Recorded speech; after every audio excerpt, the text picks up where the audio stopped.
selamat datang kembali di channel YouTube saya. Hari ini saya akan melanjutkan video perihal pembahasan tentang narcissistic personality disorder. Untuk tahu lebih jelas, lebih detail tentang frase, kata atau istilah yang disebut dengan istilah pasif agresif gitu ya. Mungkin dari beberapa video sebelumnya saya udah pernah menyebutkan istilah ini pasif agresif, tapi untuk lebih jelasnya kita akan bahas di dalam video ini gitu ya. Jadi kata ini pasif dan agresif. Pasif tapi kok agresif? Coba itu maksudnya gimana gitu kan? Nah, kita perlu menjelaskan. Yang pertama, gue perlu garis bawahi bahwa pasif agresif itu ya termasuk kategori ya kind of toxic ya. Karena ini kayak toxic kolaborasi dengan pengecut gitu ya. Toxic X pengecut gitu kan. Pasif itu bisa diartikan dengan ibarat kayak pasif nggak ada inisiatif gitu ya, atau tidak secara langsung atau manipulasi tertutup gitu ya. Nah, kalau agresif itu bisa diistilahkan dalam maksud artian maknanya itu agresif itu menyerang orang lain dengan membuat orang lain itu menelan rasa bersalahnya sendiri. Kalau dikombinasi menjadi pasif agresif, artinya yaitu tidak secara langsung, nggak ada inisiatif, tapi sifatnya menyerang orang lain dengan membuat orang lain menelan rasa bersalahnya sendiri. Nah, elemen yang penting di dalam pasif agresif ini yaitu adanya ketidakdewasaan psikologis gitu ya. Nah, untuk memenuhi kebutuhannya yang sebenarnya itu dilandasi oleh rasa rapuh gitu ya. Karena rapuh, ada takut juga, ada ego gitu ya. Jadi sifatnya menjadi tidak langsung covert atau tertutup gitu ya. Mungkin kita langsung ke contoh aja ya, biar lebih gampang gitu ya. Contoh sederhana gitu, kayak kalimat-kalimat yang kayak, wah selamat ya, aku happy, kamu nih sukses.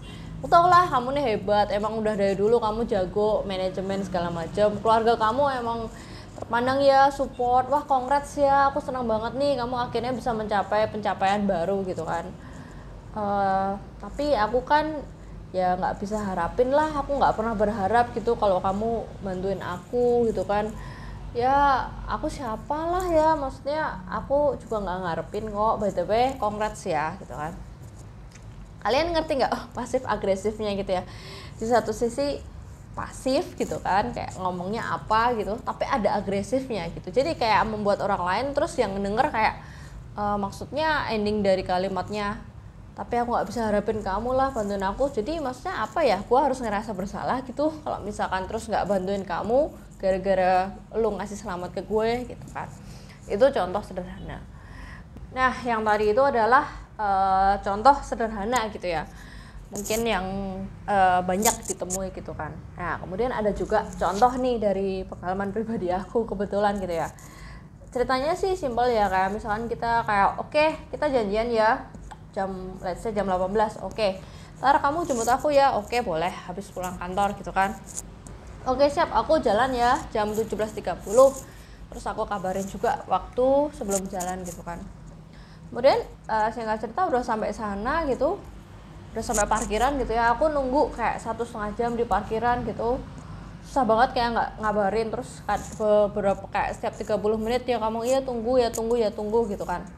Lama kelamaan kayak udah kayak 1,5 jam lewat gitu, hampir 2 jam dia juga nggak turun, nggak nemuin sama sekali gitu ya. Habis kayak 1,5 jam gitu, tiba-tiba udah hampir deket 2 jam gitu, terus dia ngabarin gitu kayak ya udahlah kita cancel aja gitu. Nah terus aku kan bereaksi, hah cancel? Gue aja habis nungguin lu loh kayak 1,5 jam hampir 2 jam gitu, kayak ya literally nggak ngapa-ngapain, blown banget ya di parkiran gitu. Kalau misalkan emang mau cancel atau memang nggak niat janjian gitu kan, ya udahlah ya, maksudnya bilang aja tadi gitu kan. Nah langsung deh drama pasif agresif dimulai. Langsung kalimatnya kayak ya udah deh, mending kita nggak usah kontak lagi ya, terus nggak pantas buat kamu, kayaknya bikin hidup lo jadi susah ya, kayaknya nggak cocok, nggak fit in. Terus aku kayak bingung, what apa ini. Terus yang muncul waktu itu pertama kan ya dalam hati ya, karena waktu itu gue belum tahu apapun tentang edukasi tentang NPD ini gitu kan. Ya gue cuman berpikir, aduh fix, kenapa ya gue bisa punya pasangan yang lucu gitu ya, kayak pasangan sama teman kanak-kanak gitu kan, rasanya awkward lah, weird gitu kan. Jadi kayak pasif tapi nyerang gitu ya. Pasifnya ini kayak mengandung kata-kata nggak enak yang bikin kayak, jadi kayak it's nice for me tapi itu nggak enak buat lu, jadi gue harus ngerasa bersalah gitu. Jadi kayak dibalik gitu ya, yang harusnya gue kayak blow up atau nggak seneng karena gue dikerjain, tapi dia langsung kayak put the bar raise gitu dengan ngomong, ya kayaknya gue nggak pantas buat lu lah, soalnya kan gue gini, soalnya kan kayaknya gue bikin lu nggak bahagia gitu. Kayak jadi apa, terus aku harusnya ngerasa bersalah gitu dengan aku udah nunggu 2 jam padahal gitu kan. Jadi tipe covert my ex narcissist ini seakan-akan kayak memberkati gue gitu dengan kehadirannya, waktunya dia yang sangat mahal itu, dan itu pun mengandung pamrih gitu ya. Sampai gue ngerasa gitu nggak enak kalau nggak bantuin kerjaan dia, kalau nggak kasih support waktu finansial atau apapun gitu ya, kayak ngajak duluan inisiatif. Jadi kayak kita harus memberikan resource gitu ya. Jadi kayak ibaratnya hubungannya itu kayak ada rasa pamrih yang dimana dia itu membayar dengan kehadirannya atau dibayar dengan waktunya dia gitu kan. Kemudian contoh lain ya dari pengalaman pribadi gue juga gitu kan. Waktu itu malam tahun baru gitu kan, terus tiba-tiba dia chat, yuk mau nggak tahun baruan bareng gitu kan. Ya udah mepet sih waktunya gitu kan, ayolah bla bla ikut segala macam. Terus ya wajar gue nanya, oh gitu, oke, sama siapa aja, padahal gue kan kayak udah seneng gitu kan, oh diajakin gitu kan, dia inisiatif duluan, siapa aja yang datang gitu kan. Terus dia bilang kayak teman-teman kantor aku gitu. Oh oke, siapa aja, ya teman-teman aku lah gitu, tapi mereka heboh-heboh loh gitu-gitu. Terus aku bilang ya udah nggak apa-apa lah, emang kan kita mau tahun baruan. Terus tiba-tiba dia mulai deh pasif agresif. Oh tapi gimana ya, takutnya sih kayaknya ntar kamunya nggak enak deh, aku takut kamu ngerasa nggak nyaman, takut kamu nggak cocok gitu. Terus gue kayak nggak apa-apa sih, I can blend in, gue bisa fine aja. Terus langsung hilang, chat nggak balas, telepon nggak bisa segala macam. Nah itulah tadi pasif agresif, bahasa gaulnya toxic ex pengecut gitu kan. Ya langsung deh hilang gitu aja ya. Waktu itu gue kayak bingung ya, ini orang ngajakin segala macam, gue kayak berharap untuk gue cancel di acara yang lain, tapi at the end-nya kayak malah pasif agresif gitu kan. Jadi ya itulah contohnya. Nah kemudian masuk contoh-contoh lagi gitu ya, kalimat-kalimatnya gitu, aku kerja keras banget nih sampai nggak ada waktu gitu ya, apalagi beres-beres fix ya udah nggak mungkin sempet lah kalau misalkan rumah gue berantakan atau gimana gitu ya. Ya lihat aja nih, udah gue kerja kayak gini, weekend aja gue masih ngambil job gitu kan. Gue tau lah, gue masih udah kerja kayak gini masih harus beresin utang sana sini gitu. Jadi tuh kayak memframing mereka itu sebagai kayak korban gitu kan. Wow gitu. Terus maksudnya gimana? Apa ekspektasi yang terkandung dari kalimat-kalimat itu gitu. Kadang kita sampai bisa bikin jadi kita ngerasa kok kayak habis ngobrol sama orang yang pasif agresif ini gitu, kayak kita malah jadi ngerasa nggak enak sendiri ya gitu dengan dengerin dia gitu kan. Polanya itu kayak intermittent gitu ya, selang-seling baik, tapi kadang ada temperednya juga, kayak ada bom waktu gitu. Jadi sebenarnya kayak bom, tapi bomnya ini cantik gitu loh, kayak dihias pakai bunga-bunga. Jadi kita kayak pengen megang bunga-bunga yang indah ini, tapi sebenarnya dalamnya bom gitu ya. Jadi supply ini atau korban gitu akan merasa sulit, gue harus kemana nih, sulit gerak gitu, karena kayak menghindari sesuatu yang takutnya bisa meledak seketika, walaupun sesuatunya itu kayak dihias dengan bunga-bunga yang indah gitu ya.